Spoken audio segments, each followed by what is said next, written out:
sobat-sobat SAJ, welcome to Cheese Cinema Inspirasi. Hari ini aku akan menceritakan sebuah film yang berjudul Survival Family dari negara Jepang.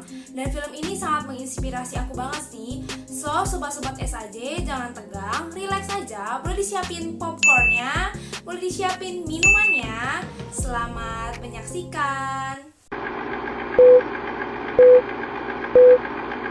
Di dalam film ini menceritakan tentang sebuah keluarga yang bertahan hidup di tengah kondisi yang kritis. Karakter si ayah yang bekerja di kantor dan si ibu adalah seorang ibu rumah tangga.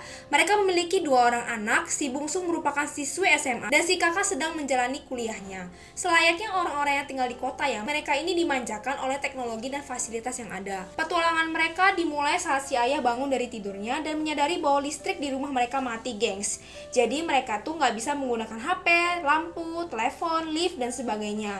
Pokoknya benda-benda yang menggunakan energi pada mati semua. Semua orang di apartemen ini tampak kewalahan ya karena nggak ada listrik. Nah pas si ayah akan berangkat ke kantor, dia agak terhambat nih karena kereta pada nggak jalan. Dan sesampainya di kantor ya nggak bisa kerja deh karena nggak ada listrik.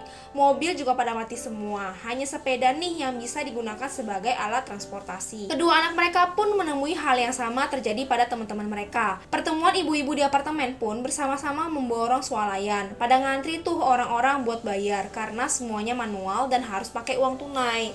Si ayah terpaksa dipulangkan dari kantor dan dia pun membeli sepeda biar lebih gampang. Malam harinya masih aja tuh listrik belum nyala dan mereka makan sambil gelap-gelapan. Nah karena semua pada mati, tuh bintang-bintang jadi kelihatan, gengs, dan keluarga ini tuh kayak kagum banget lah sama pemandangan malam itu. Situasi gak membaik nih, gengs. Orang-orang udah pada ngungsi dan pergi dari Tokyo. Namun keluarga ini masih belum bergerak dan alhasil mereka kekurangan air. Terus gak bisa ambil duit cash dan berebutan deh tuh di bank ambil duit. Dan karena gak kelar-kelar nih, akhirnya mereka yang ngungsi juga, gengs, dan berencana ke tempat kakek mereka dengan menggunakan pesawat. Dikumpulinlah uang-uang cash dan uang-uang darurat untuk beli tiket. Dan mereka tuh udah siap-siap nih, udah packing untuk berangkat ke bandara dengan sepeda. Sesampainya di bandara, ternyata pesawat juga nggak bisa terbang dong. Dan terpaksa mereka ke tempat kakeknya dengan bersepeda. Dan menurut perkiraan si anak pertamanya ini dibutuhkan waktu sebulan lebih, gengs. Gile, bayangkan lah itu naik sepeda sebulan lebih.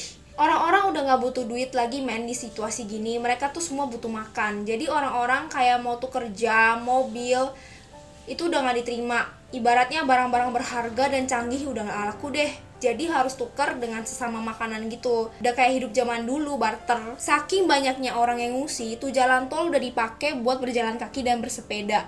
Kasian sih, semua orang harus bertahan hidup dengan makanan seadanya.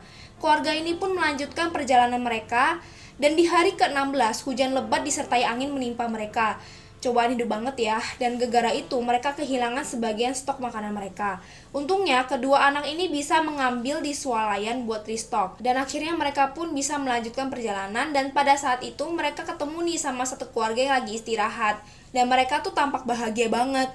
Kayaknya ini emang keluarga udah terbiasa ya hidup dengan makanan peralatan seadanya. Dan keluarga ini banyak belajar dari keluarga petualang ini deh. Setelah beristirahat, mereka pun melanjutkan perjalanan dan berpisah dengan keluarga petualang ini. Sesampainya mereka di Osaka, sama aja, gengs, gak ada listrik juga di sana. Dan sesaat anak-anak mereka emosi lah sama bapaknya karena salah ngambil keputusan. Tahu gitu ngikut sama keluarga petualang tadi. Ya karena karakter ayah mereka di sini emang lebih lemah sih, gengs. Jadi ibarat tuh kayak gak kompeten gitulah jadi kepala rumah tangga. Dan di hari ke-67, gila udah 2 bulan lebih nih ya, udah gak sanggup lah mereka nih, belum nyampe juga udah kelaparan, udah lemes. Aji mumpung nih, gengs, ada babi di depan mereka. Mau gak mau lah ya, mereka harus tangkap tuh babi buat makanan mereka. Dan mereka pun bertemu dengan si peternak babi ini dan numpang makan, minum, mandi, serta tidur di rumah bapak ini. Kasihan sih, mereka udah lapar banget, udah haus, terus bau lagi.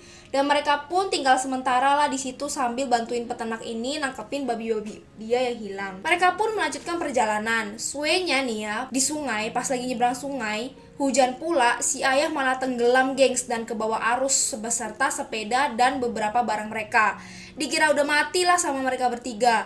Mereka pun melanjutkan perjalanan dengan berjalan kaki. Terus sueknya lagi ya, mereka tuh diserang lah sama anjing-anjing liar dan membuat kaki mamanya terluka. Tapi untungnya ada kereta api yang melintas dan membawa mereka. Dan di tengah perjalanan dengan kereta api, akhirnya mereka dipertemukan kembali nih sama bapaknya. Wow banget nih.